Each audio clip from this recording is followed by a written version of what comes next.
Good morning, everybody. Thank you for joining us for a slightly early White House briefing. I hope that you've all been able to stay dry in the midst of the wet weather outside. As you can see, joining me is the president's top economist, Jason Furman. As you know, on nearly every economic measure, our economy is stronger today than it was the day that President Obama took office. Even when it wasn't popular, the president took steps like rescuing the auto industry, instituting strict new rules for Wall Street, and passing the Recovery Act to lay the foundation for a more durable economy. Now, 2014 was a milestone for economic progress in the United States, but there's much more work to do. This year, America's businesses added jobs at the fastest rate since the 1990s. The most interesting statistic I've seen on this is that we've now had 10 consecutive months of more than 200,000 jobs created in the private sector in each of those months. That is the longest streak in nearly 20 years. And while many of these good full-time middle-class jobs and wages have begun to rise, it's still too hard for many middle-class families to get ahead. And while gas prices have fallen as we produce more oil, and the growth of healthcare costs has slowed as the Affordable Care Act has been implemented, it's still too hard for many middle-class families to make ends meet. So our task now, that we've recovered from the worst economic downturn since the Great Depression, is to build on the momentum of the last 6 years so the economy grows, jobs grow, and wages grow. Our work will not be done until the middle class is thriving, and anyone who works hard and plays by the rules has a fair shot. So with that, let me turn over to Dr. Furman to give us sort of a little overview, and then he'll stick around and take a few questions. So, Jason? Great. Thank you so much. The U.S. economic recovery took a major step forward in 2014. This is the year in which we broke the record for the longest streak of private sector job growth, now 57 consecutive months and counting. As you'll see in the first slide here, the pace of job growth has picked up every single year in the economic recovery, going from 194,000 jobs per month in 2013 to a pace that is currently 241,000 jobs per month on average for this year. As a result, in just 11 months of the year, we've exceeded any full calendar year of job growth since 1999. That's also true on a percentage increase basis. This job growth brought the unemployment rate down below 6%.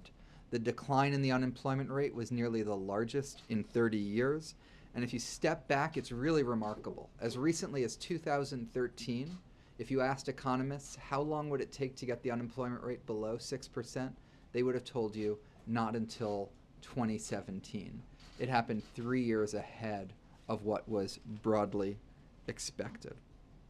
Moreover, it's important to understand that this improving economy is true if you look at some of the underlying numbers in the labor markets and what labor markets are actually doing for workers. The participation rate has stabilized over the past year. The broader measures of unemployment and underemployment have fallen by even more than the unemployment rate. A disproportionate fraction of the fall in the unemployment rate is long-term unemployment. As we see in the next slide, the job creation has entirely been full-time jobs over the course of the recovery. There's still more people working part-time. We'd like to see that coming down, but the recovery has been moving that very strongly in the right direction. You see it in the quality of jobs, which you see in the next slide here. Some of the biggest pickup in job growth, in the next slide. Some of the biggest pickup in job growth has been in areas like manufacturing, construction, information technology, which are among the higher wage sectors in the economy. In fact, there's only 3 industries that saw slower job growth in 2014 than they saw in the previous year. They still saw job growth, but slower job growth, and those also happen to be the 3 industries with the lowest average wages, including the temp industry is one of the few that slowed down in 2014. That, of course, would be, in that case, good news. This improvement in the quality of jobs translates, as we see in the next slide, into an increase in real wages. We're about to have the second year in a row in which wages have increased faster than inflation. And in fact, the pace of wage growth over the past 2 years exceeds the pace of wage growth that we had seen in the previous recovery. We'd still like to see more wage growth. There's still a lot to overcome in terms of decades of stagnation in wages, and there's a lot of ideas we have for that, but it's important to understand it is translating. Part of why all of this is happening is shown in the next slide. In 2014, for the first time, the United States is now exceeding both Saudi Arabia and Russia in oil production. Earlier, we came to exceed both of them in natural gas production. That combination of an increase in production, a total of 3.5 million barrels per day, the equivalent to discovering a new Iraq here in the United States, has combined with the fact that we're using less oil. We're using 1.8 million barrels per day less. That's the equivalent of no longer needing the oil from an Angola or a Norway, has contributed to the fact that global oil prices have fallen more than 40%, something that's also helping the U.S. economic recovery.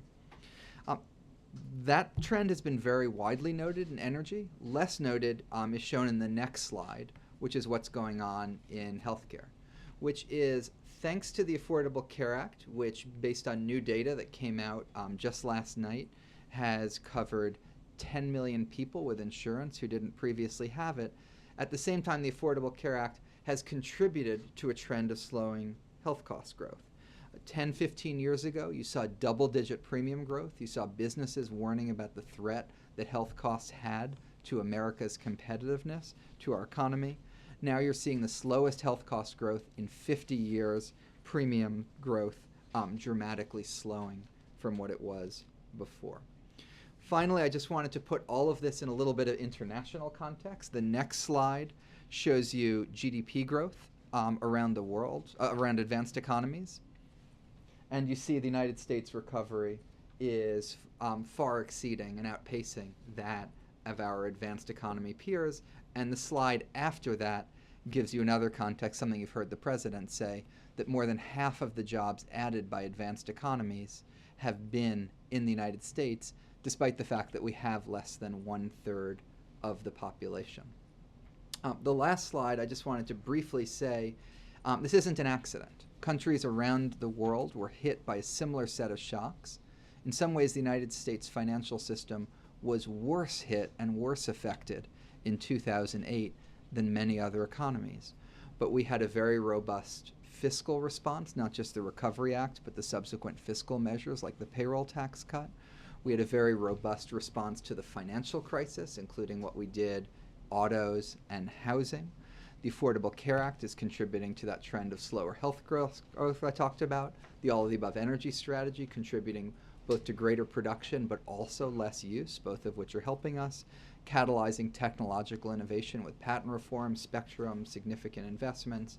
And finally, doing all of this with nearly $4 trillion of deficit reduction from the Budget Control Act, the Affordable Care Act, and the tax deal, which together with a stronger economy and slowing health cost growth has brought the deficit down by about 2/3. Obviously, we're not trying to rest here. There's a lot we need to do, both domestically in terms of wages, internationally working with our partners to strengthen their economies, and that's why the president is focused on everything from investing in infrastructure, reforming the business tax code, immigration, expanding overseas markets for our goods, and investing in education here in the United States. We'll take some questions now. Major, you want to go first? Jason, a couple of things.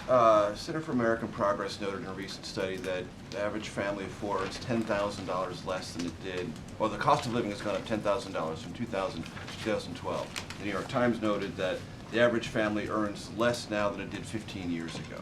I know you noted some nominal improvements in wages, but this is the biggest lagging indicator in the economic recovery, is it not?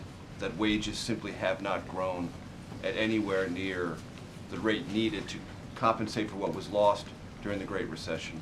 When is that going to change, and why hasn't it changed already? Right. So let me just take a step back, which is we've had a challenge in this regard for decades. That challenge became particularly acute from 2001 to 2007, when we saw reasonably strong economic growth, but median incomes actually fell over the course of that expansion. So that was the first economic expansion in which it didn't translate into rising incomes for households. Then at the end of that expansion, you had this terrible recession, the worst since World War II. And so you'd had this blow to incomes when the economy was growing. That blow got even worse when the recession hit. There's no question that we're not all the way there in digging out of that combination of the long-standing trend and the deep recession. As I showed you, though, we have now had 2 straight years of wage growth that exceeds inflation. The numbers I was showing you were above and beyond inflation. So wages are growing at about, I think, 2.5% a year. Inflation is a little bit less than 2% a year. So those gains are outpacing it. Family incomes also depend on people working, not just that they have wages. And so those job gains will see help as well. So the last census numbers on income we have were for 2013. We haven't gotten the 2014 numbers, and I expect those to be considerably better. Unfortunately, we won't get them till next August or September. Darlene? Thank you. How concerned are you that the currency declines that Russia is experiencing could eventually spill over to the U.S. economy and begin to affect some of the gains that you just talked about? Right. I mean, if I was chairman of President Putin's Council of Economic Advisors, I would be extremely concerned. They're between a rock and a hard place in economic policy. The combination of our sanctions, the uncertainty they've created for themselves with their international actions, and the falling price of oil has put their economy on the brink of crisis. That gives you only bad choices. You can raise interest rates to defend your currency, as they've done, and that will contract and hurt your domestic economy, which will further undermine confidence, or you cannot do that and allow more of a collapse. So I think they are facing a very serious economic situation, and it's a serious economic situation that is largely of their own making and largely reflects the consequences of not following a set of international rules. In terms of the U.S. economy, we have enormous domestic strengths in terms of our consumers, their confidence, their increased spending. In terms of our businesses investing, only 0.1% of U.S. GDP is exports to Russia. And I think ultimately, what a world in which nations around the world are abiding by rules is one that is in our economic interest as well. So I think bringing about a return to that will ultimately be good for the U.S. economy. Roberta? But following on from Darlene's question, you say that the U.S. has sort of limited exposure to Russia's economy. What about the potential for the crisis there affecting other partners that the U.S. Has to deal with and sort of affecting the global economy at large? I think even if nothing was going on in Russia, there are a number of challenges that a number of our trading partners are facing, and that's something I showed you a little bit in some of those slides with GDP.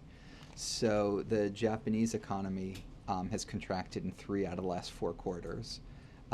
That has little, if anything, to do with the Russian economy, but that does act as a headwind to the U.S. economy and the trading relationship we have. Growth in Europe has slowed nearly to a halt, and the IMF has put the odds of another recession at 40% for Europe.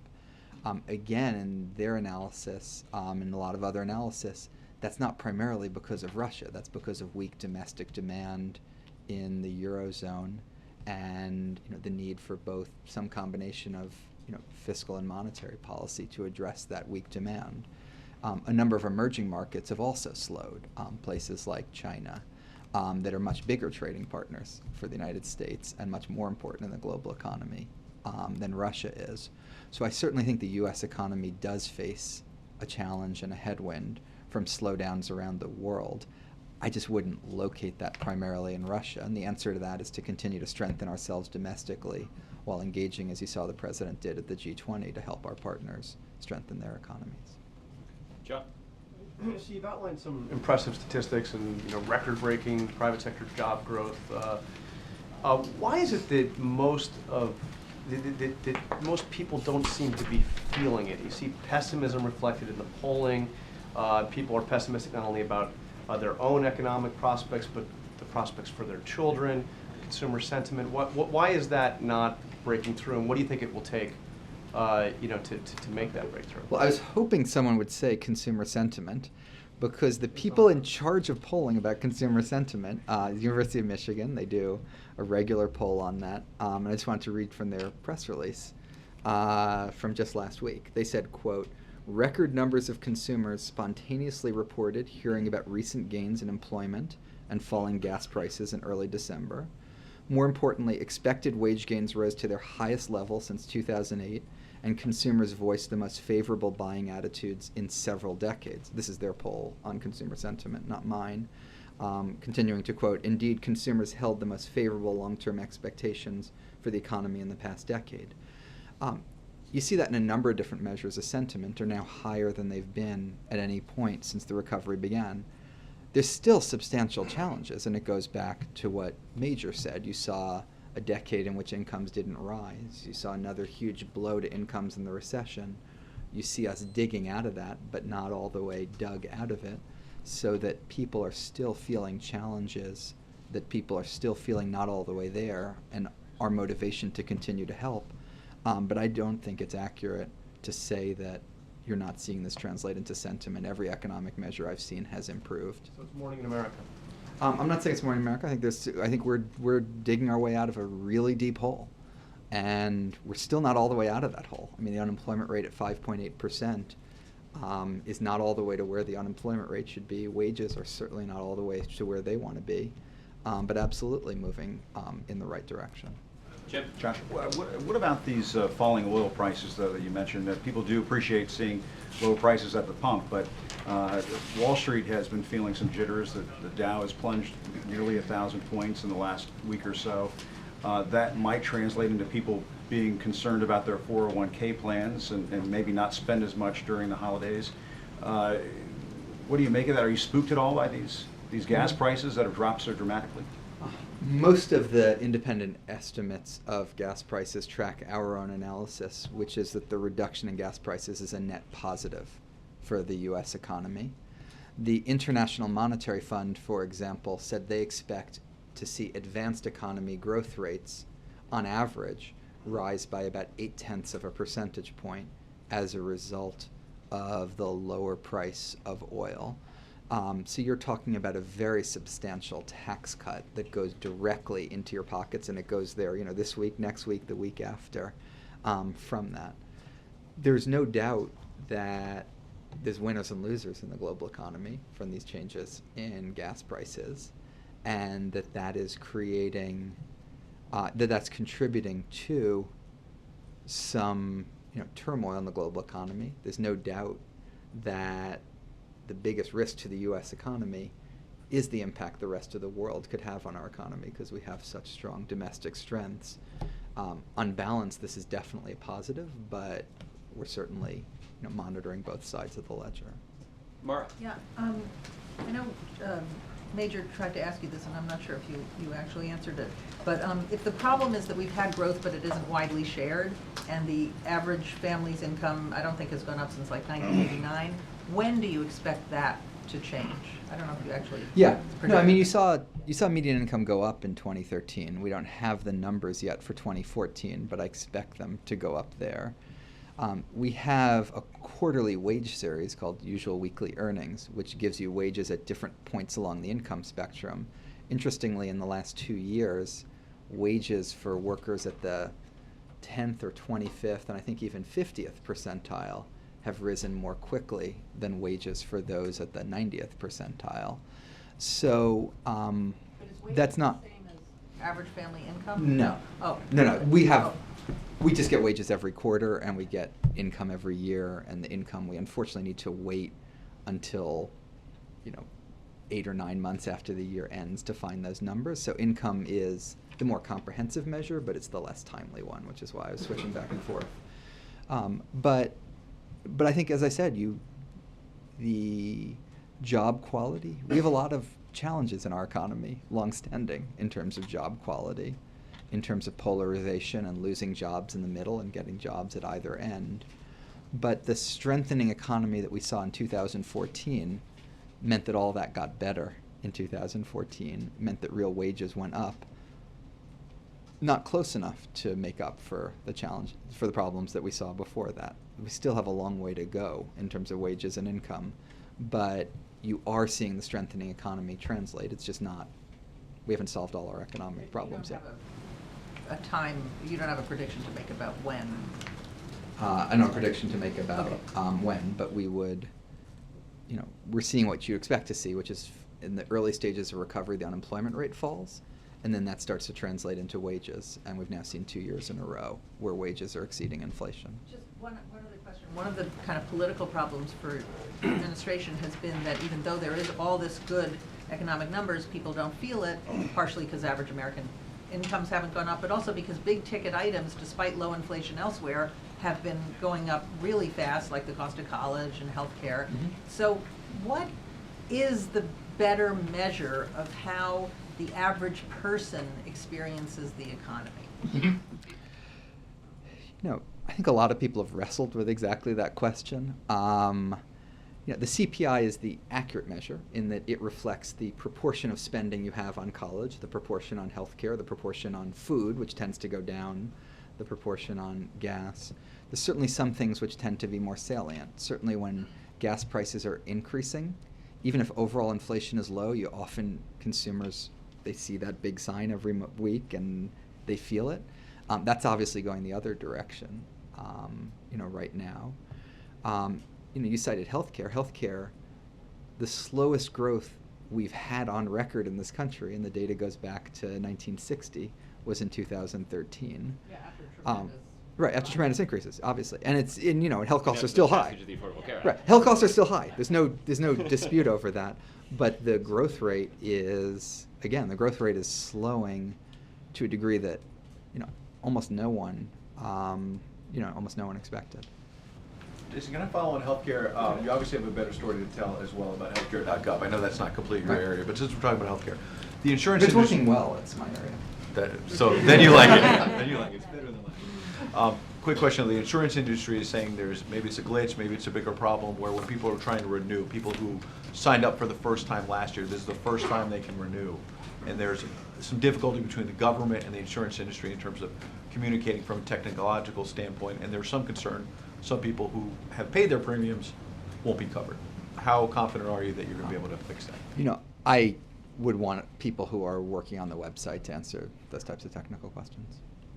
David, do you have your hand up? Yes, pardon me if this has been asked before, but I'm wondering, how big a factor were the sanctions in contributing to Russia's economic problems? Is it second to the oil price situation, or how much did the U.S. and its allies cause what's going on in Russia now? I think there's three things that have contributed. I think sanctions have contributed, and we've targeted, when we went beyond the individuals, which was, affected key supporters of the regime, to the sectoral sanctions and focusing on the energy industry, which is central to Russia's economy, on the financial industry, which is central to any economy's ability to function, and on the military industry. That had a substantial impact on their economy. The uncertainty they've created has reduced both foreign investment and domestic investment in just, they're not the partner that most companies around the world want to have economically right now, given the way they've conducted themselves. And then finally, the oil prices obviously layer on top of that. But even before this decline in the price of oil, just a few months ago, their economy was in much worse shape than it had been before Crimea. How does the U.S. deal with the fallout from Russia's economic problems? In terms of our domestic economy, I already cited it's 1/10 of 1% of our GDP.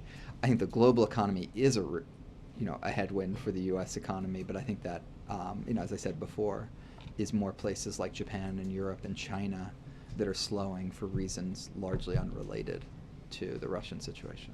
Alexis, I'll give you the last one, then we'll let Jason get back to work. Jason, when you were talking about wages earlier, you said there are a lot of ideas that we have for that, suggesting that the president has obviously new initiatives to talk about in the State of the Union or whatever going forward. And on your list that you had on your slide, you included, of course, trade and business tax code reform. Thinking about wage gain as the president's goals, maybe for the end of his tenure as president, which of those, the business tax code reform or trade, which he could work with Republicans on in the final years, would deliver the most for wage gains in the short term? I don't have a, this one is more, or this one is less. I tend to think as the challenge of family incomes is an interplay of three factors. One, what the productivity growth of the economy is. Two, the ability of workers to connect with that productivity growth, so inequality. And three, and the New York Times have been doing a good series on this, the ability to actually get jobs and be employed. And those three efforts complement each other. There's a lot of steps like education that can enhance productivity growth, reduce inequality, and help more people have jobs. And so we want to be working on all three of those overarching economic goals simultaneously, and everything I listed there would help. You want, something like business tax reform helps your productivity growth, but you want to take other steps to make sure people can take advantage of that, be more educated, more skilled, raise the minimum wage so that when a company is expanding, people are also getting paid more. So these steps all work together. Will the end of policy of easing send any ripples through the economy, or do you believe this is the time when that can, and has already ended at the end of October, and will not have any noticeable I don't effect? have a comment on the Fed or a prediction of the impact of their policy. No, it's over. What I'm saying is, will that change the way the economy has performed? Because you have something that was in the economy for a considerable amount of time that kept interest rates low, that's no longer there. So I'm not asking about Fed policy. Right. The only observation I'd make is the 10-year Treasury right now is lower than where it was 3 months ago, and consumers are substantially deleveraged, are seeing real wage gains. Business investment has picked up over the last year, and so I think we have a lot of domestic momentum in our economy right now. Okay. Thank you, Jason. So, Nice to see you.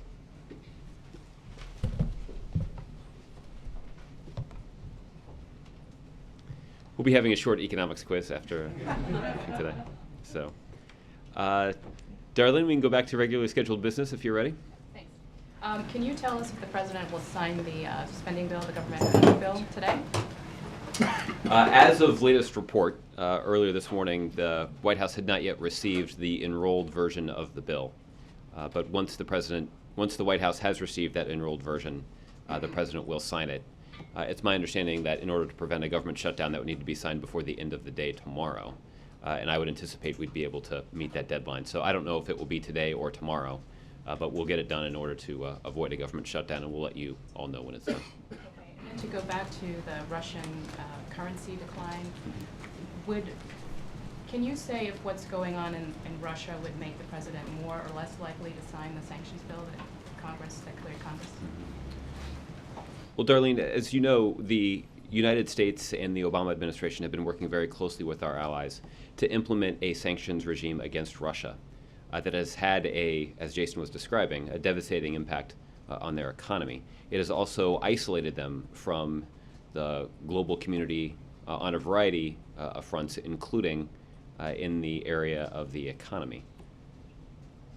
So the success that we have had in implementing this sanctions strategy has depended on a lot of flexibility.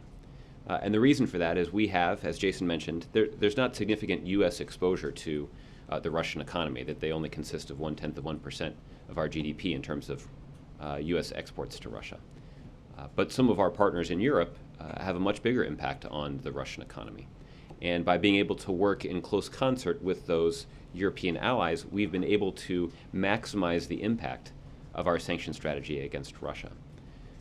Now, And what we have tried to do is we've tried to optimize the impact on Russia's economy while at the same time mitigating the impact of the sanctions regime on American businesses. We certainly don't want American businesses to be held at a significant competitive disadvantage as a result of this strategy. We've also tried to mitigate the impact on the broader global economy to make sure that, we're targeting the impact on the Russian economy in a way that doesn't have dramatic spillover effects into the broader economy.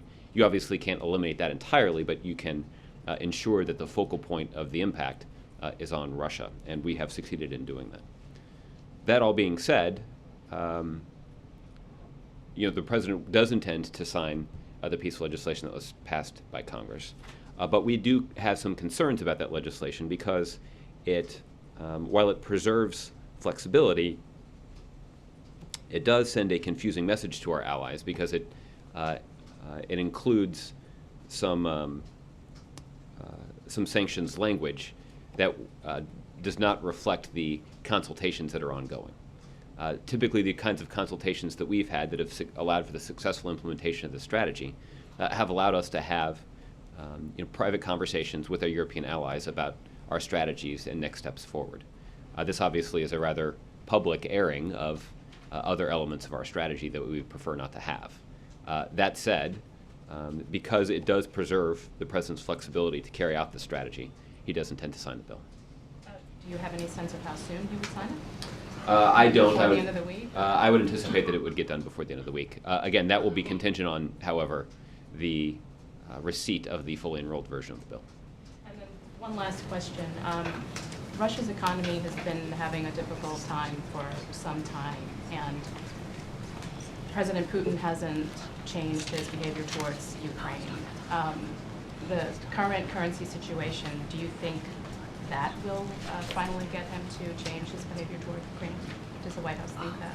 Ultimately, he's the only one that knows. But what is, I think, crystal clear to everybody around the world is that what we have said about this strategy has come to pass. We have suggested that the longer the sanctions regime is in place, the more isolated the Russians would be, and the greater the impact it would have on the broader Russian economy. And every week and month that goes by that the sanctions regime is in place, we see that the toll that is being taken by the Russian economy grows. We're now starting to see, as is clear from the extraordinary action that was taken by the Russian government overnight, Russia time, to dramatically increase the interest rate, as an indication that the bite on the Russian economy is only becoming stronger. And ultimately, though, it will be up to President Putin to decide whether or not these economic costs are worth it to him and are worth it to the Russian people. The president has been very clear, and the president was clear about this even at the news conference that he did at the NATO summit, where this was obviously discussed in some detail, that the president and our partners stand ready to begin to roll back the sanctions regime against Russia as soon as Russia demonstrates a clear commitment to implementing the kinds of commitments that they've made to de-escalate the situation in Ukraine. But we have not seen Russia follow through on those promises, and as a result, that sanctions regime has remained in place. And as long as that sanctions regime remains in place, the costs on the Russian economy will continue to increase. Okay. Roberta. What is the U.S. prepared to do, if anything, to address the school attack in Pakistan or provide assistance in the wake of that? Well, Roberta, you saw the statement from the president that went out earlier today, and what he said is something that I will repeat, which is that the United States condemns these attacks in the strongest possible terms. And our thoughts and prayers go out to the victims and their families. That's true of the first family. That's also true of everybody here at the White House today. It's also emblematic of a couple of things. The depraved decision that one has to make to storm a school of innocent children and open fire on them, I think is a testament to how cold-blooded these extremists are. It also is a clear indication of something that we have said on a number of occasions, which is that many of these religious extremists are carrying out attacks that have a substantial impact in terms of the number of victims on Muslims.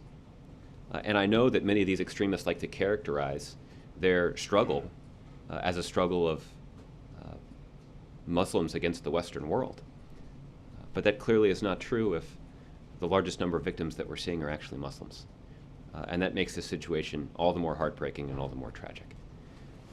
I can tell you that through a variety of channels, the United States has been in touch with Pakistan officials to offer assistance. Much of this outreach has been driven by U.S. Ambassador Olson in Pakistan to a range of Pakistani officials. I know that Ambassador Olson actually traveled with with a senior Pakistani official to go donate blood at the Pakistani Red Crescent today. That is emblematic of the kind of support that we here in the United States have for the people of Pakistan as they confront this terrible act of violence. So beyond donating blood and thoughts and prayers, are there concrete actions that the United States can take to assist or respond to this attack? Well, I can tell you that kind of assistance that you're referring to has been offered, but this is a situation that has only very recently been resolved, and I anticipate that we'll continue to be in touch with Pakistani leaders in the days ahead. Okay, Jim. Does this attack in Pakistan cause any concern on the part of this administration that perhaps this withdrawal from Afghanistan is wise? I know that the president authorized more troops, 1,000 more troops, roughly, than was previously planned for next year, and that those soldiers may be engaged in counterterror operations. Is that capacity preserved only for Pakistan or only for Afghanistan, or might it also be applicable in Pakistan as well? Mm-hmm. Well, Jim, this troop commitment that you're referring to, this 1,000 troop commitment, is merely a bridge through the end of this year as our NATO allies and other partners in this conflict in Afghanistan make their troop commitments and deploy them to the region. So this is only a temporary expansion of the previous policy. But the president does believe, the president is committed to ensuring that we remain on track for the responsible drawdown that the president has outlined in terms of our military presence in Afghanistan. And the strategy or the mission that our troops in Afghanistan are pursuing right now is one that is focused on counterterrorism in a way that will ensure assist the Afghan government, but also ensure the protection of American personnel that are still in that country. It also will entail training Afghan security forces so that they can continue the process of taking responsibility for the security situation in their country. I do think that this scenario and this terrible event that occurred in Pakistan sort of highlights the violent tendencies of some of these extremist groups, which in turn underscores the need to do all that we can to strengthen and support Afghan security forces as they try to protect their country and their citizens from some of these extremist groups that aren't just carrying out acts of violence against Muslims in Pakistan, they're also carrying out acts of violence against Muslims in Afghanistan. But this neighborhood will soon be on its own, essentially. Well, the United States is going to continue to stand with our partners in Afghanistan in the same way that we stand with our partners in Pakistan as well. And there are a variety of reasons for that. One is we obviously are very closely invested in the stability of Afghanistan and continuing to work with the central government that is making some important decisions that will preserve that security and making the kinds of investments that are critical to maintaining that stability. The United States is also invested in continuing to work closely with Pakistan. We have a very important counterterrorism relationship with Pakistan, and I would anticipate that relationship will endure, primarily because it significantly benefits the citizens of both Pakistan and the United States. So these kinds of relationships and our involvement in these areas will continue and will endure because it's in the best interest of the American people and our national security. What will change, however, is the kind of military footprint that's been in place in Afghanistan for more than 13 years now. And can I ask you about the omnibus? I know some of this got covered last week, and you mentioned that the president was not really happy about that provision that loosened some of the regulations in Dodd-Frank. But you've probably seen some of the talk about that provision and how it was slipped in by Congressman Yoder, and the claim has been made in news reports that Citibank wrote that provision.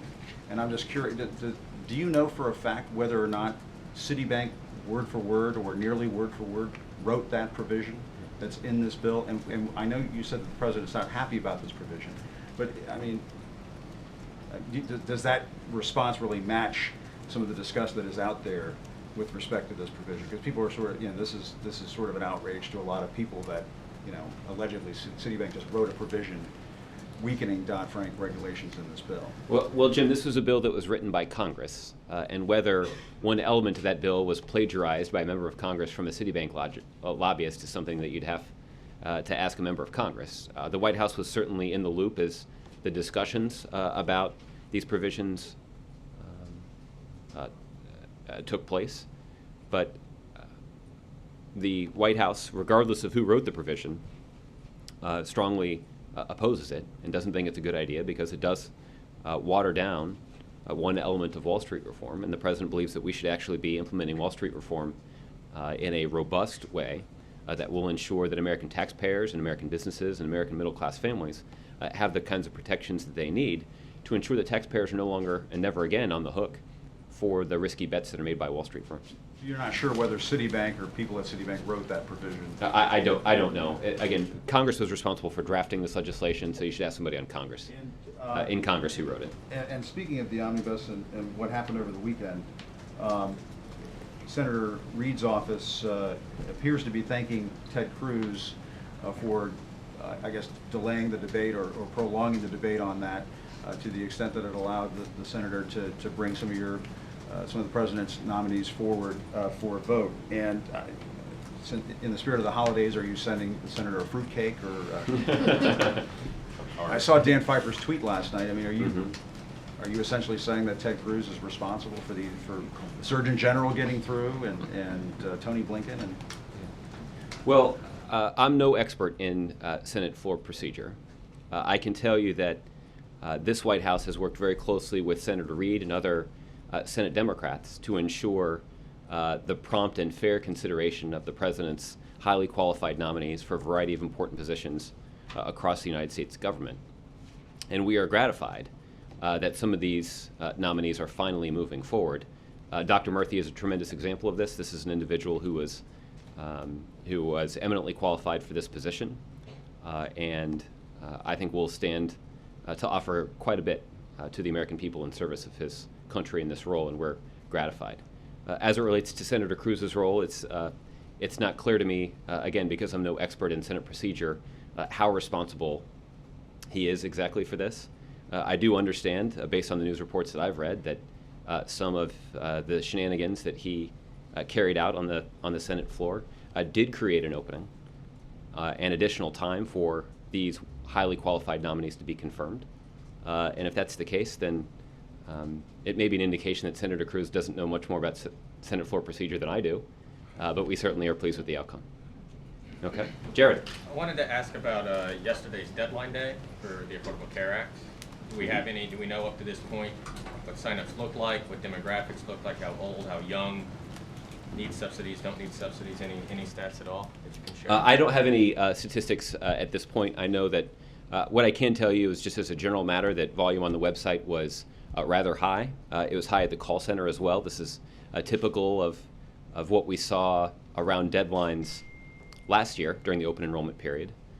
We are gratified that the website performed as expected, which is something that came as a big relief to everybody here at the White House. It also is something that significantly enhanced the convenience of people across the country who took advantage of the opportunity to consider the options that were available to them and to choose an option that was in the best interests of their family. So we are pleased with the way that process has been carried out. We're still going through the numbers in terms of determining exactly how many people did benefit from this just here in the last few days. But when we have additional data to share on this, I anticipate it will come from HHS, but we'll make sure that all of you get it as well. I know that the president last week, and I guess this week too, has spent a lot of time trying to reach out to younger demographics, Colbert show, Ryan Seacrest show. Is that an indication that the under 30 crowd is still lagging in signups and enrollment from your perspective? I mean, is that really the target audience still moving forward? I see. What I would say about that is I think the way that I would describe it to you is that certainly young adults, many of whom are starting out in their career, have the most of gain, right? That they stand to benefit from the kind of strategy that we have put in place for making sure that people have access to quality and affordable health insurance coverage. And that's why we have tried to be very clear about the benefits that are available to them just by going to the website. It certainly is not just young people who can benefit from this, but they are certainly a group of people who are least likely to be able to get coverage through their employer because they're at the beginning of their career. And so many of them are in a position to, for the first time, because of the Affordable Care Act, to actually have another option. And that means that they can go on the Affordable Care Act website and allow for insurance companies to compete for their business. And that kind of competition drives down prices. You need more of those folks in there, right? Because the risk pool that you just talked about to keep prices low. Well, we certainly welcome participation from everybody, and that's why we've worked hard to make sure that everybody is aware of the options that are available to them from the website. But there's no denying that a substantial number of young people in this country have some tremendous benefits awaiting them if they go online and shop for it. Sure. Okay, Mike. Back on the ruble crisis. As you know, the ruble's been down the last time I looked about 19% in the past 2 days. Lavrov is talking about maybe moving nukes into Crimea. There are Russians scrambling to buy any hard good they can today because they're afraid of hyperinflation.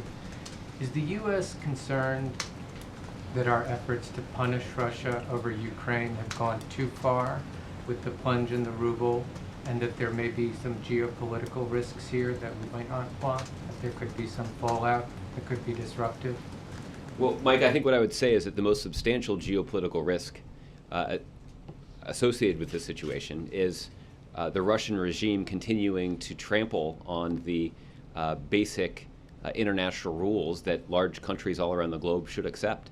They should be respecting the basic territorial integrity of their neighbors, particularly their smaller ones. And that is a widely accepted international norm, and the international community is going to hold and has held Russia accountable for blatantly violating them. And that is a substantial, allowing that kind of inappropriate interference across the border with Ukraine without any consequences would have significant geopolitical downside. So what you're saying is you have weighed this, and you believe that it's, not you personally, but the United States has actually weighed this, and we don't think, the U.S. government, that there's too much geopolitical risk we're creating by putting this nuclear armed Putin's back to the wall and the specter of hyperinflation in his country today.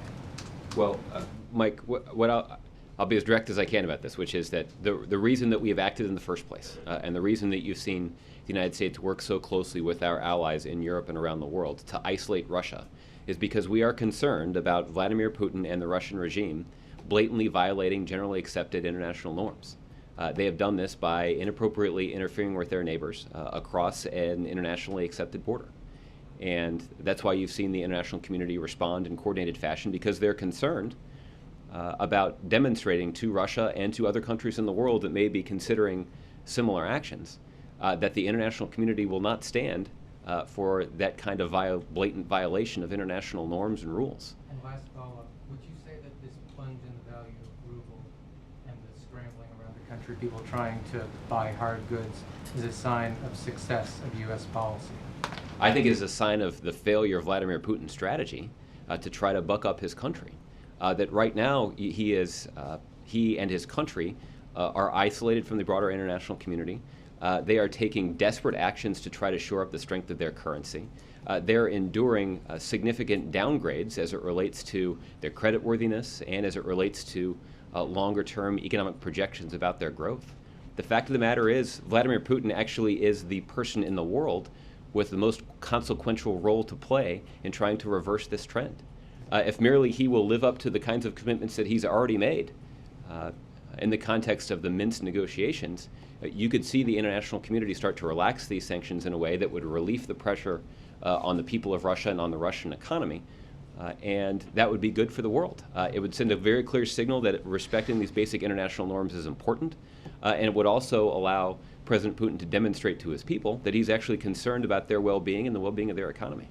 Follow up? Okay, go ahead, John. Yeah, just on that, and this, I think what we're getting at here, isn't there a risk that the success of the sanctions, as you put it, combined with what's happened in the oil markets and what's happened in the Russian economy, that will have the exact opposite effect of what U.S. policy is trying to do, which is to get Putin to back down? What if it provokes Putin to act in a more aggressive way? And we've already seen some signs of this, the aggressive actions, I would add, also of the Russian Air Force in recent days. What do we do if that's the case? I mean, now you've done the sanctions thing. You certainly aren't going to hurt the Russian economy anymore. Well, I think. Where are you? I mean. Well, I think I'd say a couple of things about that. I think that once again, going back to where we were, the consequences of allowing Putin to send the army, or at least Russian military personnel across the border into Ukraine to support the activities of the separatists in eastern Ukraine, allowing that to go without consequences would, I send a very dangerous signal to President Putin. It would also send a very dangerous signal to other countries around the world that may have designs and improperly interfering with some of their neighbors as well.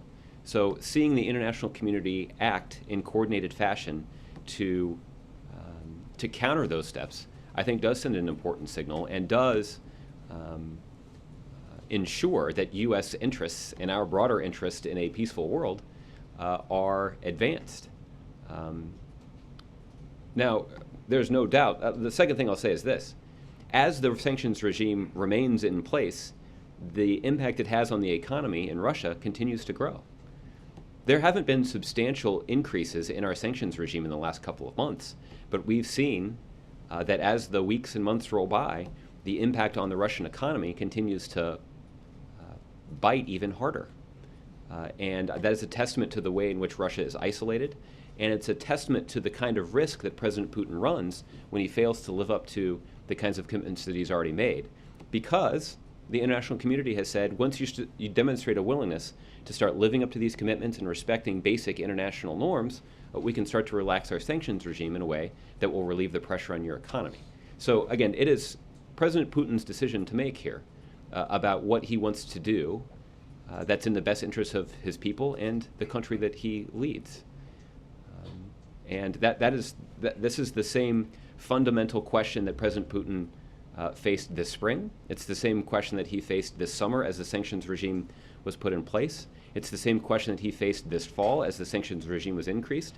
And it's the same question that he faces this winter as the sanctions that are in place start to clamp down even tighter on the Russian economy. But do you see a possibility that the decision he will make will be to act more aggressively and more dangerously? I think what I would say is that if the international community were to turn a blind eye to his blatant violation of the border with Ukraine, that would only encourage him to take more aggressive action against other countries along his border. I don't think anybody has stood up here and suggested that putting in place the sanctions regime would automatically make Vladimir Putin a model citizen. That was never the prediction, and that certainly hasn't come to pass. But the aim is to get him to back down. The aim is to sharpen the choice that he faces. And that choice between interfering in Ukraine and looking out for the economic well-being of the people of his country does come into more sharp relief every single day. Okay, Mark? Yeah, Josh, one more question along those lines. Sure. Isn't there a danger that the real pain that average Russians are feeling, that they will respond to it as they have frankly responded to some of the earlier layers of sanctions, and that's to rally around Putin even more and maybe fan the flames of Russian nationalism and some would say xenophobia? Yeah. I'm certainly no expert on Russian public opinion or Russian politics. My predecessor certainly had more experience in this area. But I do think that in the same way that there is a choice that's facing President Putin, the Russian people are acutely aware of that choice too. They understand very clearly that the decisions that President Putin is making as it relates to their foreign policy in Ukraine is having an impact on their economy. And it ultimately will be up to their leader to decide if he's willing to roll back some of those decisions so that he can try to protect the country's economic well-being. I think that fundamental choice is well known among the Russian people. There is an analogy here, and I always hesitate to draw analogies between different situations, and I often am in a position of encouraging you not to do so, but I will just hesitatingly wade into this and suggest that the sanctions regime that the United States worked with the international community to put in place against Iran did have the effect of compelling Iran's regime to come to the negotiating table with the international community. And that was at least in part based on some public pressure that the Iranian political leadership was feeling, because they understood, the Iranian population understood, that the kinds of foreign policy, national security decisions that the Iranian leadership was making was having a very negative effect on their economy. The same dynamic is in play in Russia, that the decisions that are being made by the Russian regime in terms of flouting generally accepted international standards and Ukraine's sovereignty is also having a negative impact on the Russian economy. So Russia's leaders understand that. Russia's citizens understand that too. Again, I'm no expert in terms of trying to figure out or predict exactly what their reaction will be. But based on the reaction that we've seen in a similar situation in Iran, and I think based on the fact that there is a lot of transparency about what exactly is happening here, I do think that the logical conclusion of many Russian citizens would be to say, hey, it sure would be nice for us to have more influence on what's happening in Ukraine, but gee, it also sure would be nice to have some confidence that the value of my retirement savings is not going through the floor. You think they see that choice despite the pretty iron control of the state-controlled media and what the average Russian sees when they turn on the TV or even? I do, primarily because I think that the as much as that regime tries to limit the access to information of the citizens, I think that the extreme economic consequences of this decision are readily apparent to every Russian citizen, even those who are not consuming state media. Okay. Juliet. Josh, on the question of nominees, as you mentioned earlier, you're clearly making some progress in moving some of those through the Senate, but of course next year you face Republican-controlled Senate and different rules. How confident are you that the president can get the nominees he wants, whether it's in the executive or judicial branch, to really implement policy and achieve the goals that he's worked on? Well, I would anticipate that there will be some members of the United States Senate on the Republican side of the aisle who will attempt to capitalize on their new majority to prevent the president from appointing highly qualified individuals to serve the American people. I don't think that is a strategy that will lead to long-term political success for the Republican Party or even for individual members of the United States Senate. I could be wrong about that, but I'll hazard that guess here at the end of this year. The United States Senate, and I think this is generally understood by the American people, has a responsibility to give careful consideration to individuals that the president believes are highly qualified to serve the American people in senior federal government positions. The American people understands that the Senate has a responsibility to consider those nominees carefully and to vote on them. And that certainly is the expectation that this administration has had of Democratic-led Senates, and it's an expectation that we'll have of Republican-led Senates too. Okay? Maybe. Josh, let me reverse the question on the Russian economy. What would it take for the United States to be amenable to reducing the sanctions if, in fact, Russia began to economically cry uncle? It would take the President Putin and the Russian regime living up to the kinds of commitments they made in Minsk and starting to reflect a genuine commitment to respecting the territorial integrity and the sovereignty of the nation of Ukraine. What would that entail, the second part? Giving back Crimea. Well, that was, I mean, it's hard, again, to sort of lay out an exact prescription. But you know, there are specific commitments that President Putin did make to the Ukrainians and to the international community in the context of the Minsk talks. And there are some basic things that they can do as it relates to the movement of personnel, the movement of equipment and materiel across the border. Those are things that we have pretty loudly complained about, and we have done so because that violates a basic international norm. You can't just send your military personnel or your or military equipment to citizens of another country against the will of the host government. So we've made very clear to President Putin, and when I say we, I mean not just the United States, but I mean the international community, made very clear about what our concerns are about their behavior and what are the kinds of steps they can take that would precipitate at least the relaxing of some of these sanctions that have had such a terrible toll on their economy. Could some sanctions be released even with Russian forces dominating Crimea? Well, I'm not in a position to negotiate it out here. We certainly are very concerned about how Russia has attempted to annex Crimea, and we're concerned about their activities there as well. But there are specific commitments that have been made in the context of the Minsk talks that if they lived up to them, and we saw a corresponding commitment to these basic international norms, where I think you would see the international community. This is a commitment that the president made right after the conclusion of the NATO meeting, to start to relax some of these sanctions in a way that would relieve at least some of the pressure on the Russian economy.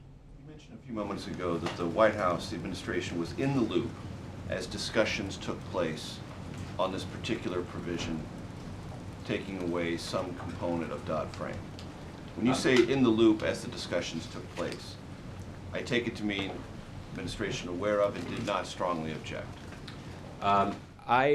When I said in the loop, I meant on the discussions about the writing of the omnibus.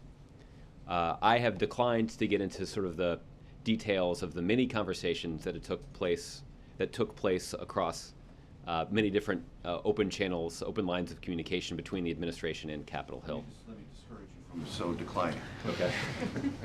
Was the administration blindsided by this provision, or did it have some visibility, some awareness that it was in the omnibus, and considering all the other things that were in there, not objectionable enough to issue a veto threat? Well, again, I can't account for specific provisions based on specific conversations primarily because I don't want to steer you wrong. We had multiple officials at the Treasury Department, multiple officials here in the West Wing of the White House.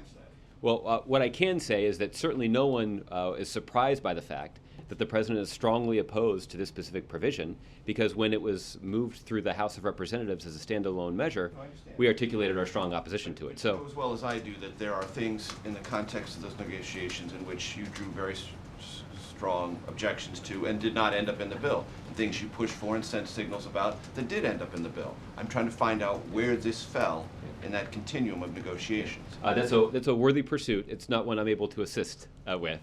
But I would concede the broader point that you're making, which is this is a compromise. And it did mean that the administration was in a position, and the president is in a position, where he's prepared to sign a piece of legislation that includes some things in it that he doesn't like. But it is the essence of the kind of compromise, an attempt to find common ground in pursuit of a broader goal that's going to be critical to our country's success, and certainly the success of the next Congress over the next 2 years. Okay. Josh, back on what Mr. Acosta was asking earlier about Afghanistan. The president yesterday said basically the war in Afghanistan is coming to an end at the end of the month, and then hours later the Taliban goes into Pakistan, goes into a school and kills over 140 people, 140, mostly kids. Is the Taliban sending a signal that the war is not over, and once we leave, this is going to be a replay of Iraq? We pull out, ISIS fills the vacuum. Well, Ed, this is the Pakistani Taliban that's claimed credit for this particular attack, and what they said was that they were... attacks from the Taliban on the Afghan side have been increasing in recent days as well. Well, but as it relates to this specific school, what the Pakistani Taliban, again, they claimed credit or responsibility for this attack. I'm not in a position to say from here exactly who was responsible. This is something that, as you would expect, Pakistani authorities are looking into. But what those who claimed responsibility for this attack have said is that they were reacting to the latest Pakistani military offensive in this restive region of the country. But to your more broad question about the The President himself yesterday said it's not a great situation in Afghanistan. He was honest about that. That's so right. That's my question. And it's a good one. And it's one that our military and the President's national security team as a whole has been very focused on. That is why the enduring mission of our military men and women who continue to serve in Afghanistan is focused on two things. One is the kinds of counterterrorism activities that will benefit the American national security first and foremost, but also have a benefit on the stability of the central government in Afghanistan. They'll also be engaged in an ongoing effort to train and advise and assist Afghan security forces. This has been a long-running effort, and there's no doubt, and I think everybody, even at the Pentagon, would concede that there have been fits and starts associated with this training program. There's no doubt, or there's no denying the fact, I think, at this point, however, that substantial progress has been made, that we have seen the capability and competence of Afghan security forces improve rather significantly over the last several years.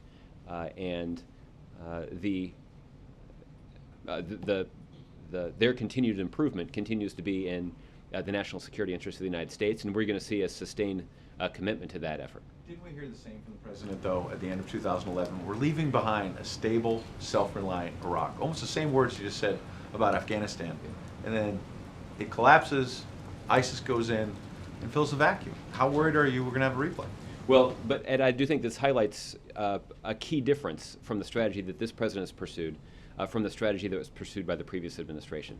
No longer can the United States be in the situation where we're doing it for the host country. In the situation with Iraq, they were left a stable and peaceful country. This is a sentiment that even Senator McCain himself acknowledged was the case. What we saw, however, was a failure by the central government of Iraq to unite that country to confront the threats that they face. And that's why the linchpin of the president's strategy for confronting ISIL was based on the success of the central government in Iraq actually governing in an inclusive fashion that would inspire the confidence of the people of Iraq that they should unite together to face down this common threat. So the point is, we're employing a similar strategy in Afghanistan. We want to see the Afghan government govern in a way that is genuinely inclusive, and we are encouraged by the early reports of this newly formed government. This democratic transition that we saw over the course of the fall was historic for Afghanistan. It's the first time we'd seen the peaceful democratic transfer of power in Afghanistan's history. There are certainly challenges that they face and will face, and there will be setbacks. But the United States of America remains committed to standing with our partners in Afghanistan as they try to rebuild and strengthen their country. We will stand with them not by committing a substantial number of American military personnel to serving on the ground in that country, but we will stand with them when it comes to counterterrorism. We will stand with them when it comes to training their security forces. We will stand with them as it relates to broader national security agreements that are beneficial to American national security and beneficial to the security of that country. And there are also important economic and diplomatic investments that will endure as well. Two other quick ones on CIA interrogation. James Mitchell, who you've probably seen was one of the contractors who was involved in putting together the interrogation program, did an interview last night with Megyn Kelly and said that the Senate panel's report, which you supported the release of, they put it out, but you supported it. He claims that's put his life in jeopardy, that the police called him last week and said, you got to get your family out because this report has stirred people up and you're to be blamed for it. And he claims it's put his life in jeopardy. What do you say to him? Well, Ed, I can tell you that the administration has been very focused on ensuring that we were taking the necessary steps around the world to ensure the safety of U.S. facilities and personnel around the world. There was an assessment from the intelligence community that we could see acts of violence occur in response to the release of this report. And that is why the administration had put in place a plan that was executed over a number of months to prepare for the day in which this report would be released. I'm not in a position to talk about specific measures that were taken either to protect the security of any individuals or specific individuals or specific American facilities around the globe. But the security risk associated with the release of this report is something that the administration has been mindful of for months now, and we continue to be mindful of it even now. I'll say that the other thing that you notice that's on the president's schedule today is a briefing that he's receiving from his national security team. This is about terror threats around the globe. This is something that the president typically does around this time of year, that around the holidays when more people are traveling, that the president gets a full briefing on the terror threats that we're monitoring and in some cases even countering around the globe. And part of that meeting will be devoted to the ongoing efforts to ensure that our personnel and facilities around the globe are addressing the risk that is posed by the release of this report. When the report came out, you also said that the practices that were outlined in that report were un-American, the interrogation practices. James Mitchell says that the way it's been set up by the administration, Khalid Sheikh Mohammed has an ability to answer the charges against him. A terrorist can answer the charges against him. But James Mitchell didn't even get a chance to respond to the Senate intelligence report. Didn't call him, didn't get his side of the story. Isn't that sort of un-American? Well, Ed, it does seem to me that Dr. Mitchell has availed himself of a number of American media outlets to make his case, and he certainly is entitled as an American to do that. And the Senate committee doesn't reach out to him? Well, again, you'd have to ask the Senate committee about whether they talked to him. I actually don't frankly know whether or not they did. If he says that they didn't, I'm not here to contradict him. They didn't talk to anyone at this yet. Okay. Thanks, guys. Chris? I want to go back to Cromwell for just a second, because beyond Dodd-Frank and campaign finance, there are a number of Democrats who have expressed concern about some other, I guess you would call them smaller provisions, that retracted guidelines or I guess actually regulations that force a certain number of hours for truckers to sleep. IRS gets less money for enforcement. And I guess my question is this also part of what the president would see as the kind of compromise that's necessary to get this passed, or is there sort of a larger issue of process that certainly has been criticized in years past about things getting put in the bill at the last minute? Well, I'll say a couple things about that. As it relates to the process, the administration, one of the reasons the administration and the president made the decision to sign this piece of compromise legislation into law is that it does fund the vast majority of the federal government through the end of September. And the process that we have complained about the most over the last several years is that frequently we saw Congress pass a series of stopgap spending measures that would essentially set up a variety of deadlines that Congress struggled to meet. And that careening from crisis to crisis was something that was not in the best interest of our economy. So one element of this legislation, for all its flaws, is that it does endow our economy with a certain level of certainty. Over the course of the next 9 months, the government will be funded at levels that are appropriate, or the vast majority of the government will be funded at levels that are appropriate for the successful implementation of the kinds of responsibilities that the government has. That said, and I know you hear this from leaders in both parties in Congress, that we would welcome a return to the more conventional appropriations process, where individual appropriations bills are debated at the subcommittee level of the Appropriations Committee and advance through the process in that way. We certainly would welcome that kind of return, but the process surrounding this omnibus proposal is a significant improvement that will have some significant, or will at least have some economic benefit for the country because it does lock in these spending levels for the next 9 months. Go ahead, Chris. Then the confirmation of Vivek Murthy, we've been without a Surgeon General for, I think, about 500 days, and many people see this as just largely a ceremonial role. How does the president view his role in the administration, and would he, for example, have made it possible not to have had Ron Klain come in and be an Ebola czar? Well, it's hard to see how it would have made a difference in the past, but certainly looking forward, the president is pleased that we'll have somebody with the kinds of credentials that Dr. Murthy has to communicate with the American public about important public health issues, and whether it's Ebola or the Affordable Care Act or getting a shot around flu season. Dr. Murthy is somebody that has the right combination of medical training and communication skills that will serve the country and this administration very well. So kind of a communications PR role. I think that traditionally is the role that's been filled by the Surgeon General. There are other important responsibilities that he has, but that is certainly one very good example of the way that he can serve the American people in a way that will have health care benefits for people all across the country. Mara? I have a question about dropping oil prices. I'd gotten this from my editor when Jason was here, I would have asked him. Okay. But has the White I'll take a House shot. has the White House considered stockpiling more oil in the Strategic Petroleum Reserve to take advantage of the falling prices, or do you just think that the falling prices are such an unmitigated positive thing that that's not necessary? Typically, I get questions about the Strategic Petroleum Reserve when the oil prices are really high. There's a lot of symmetry associated with you asking it now. I will give a similar answer to the one that I've given in the past in an era of higher oil prices, which is that I'm not going to speculate about any actions that may or may not be under consideration as it relates to the Strategic Petroleum Reserve. I will note one thing, though, that the reserve was created to address interruptions in supply and not intended as a way to affect the price of oil on the global market. But as it relates to anything that's under consideration, I don't have much that I can offer on that. But do you see the falling oil prices as an unmitigated positive? Because it obviously causes disruption to American fracking efforts and things like that.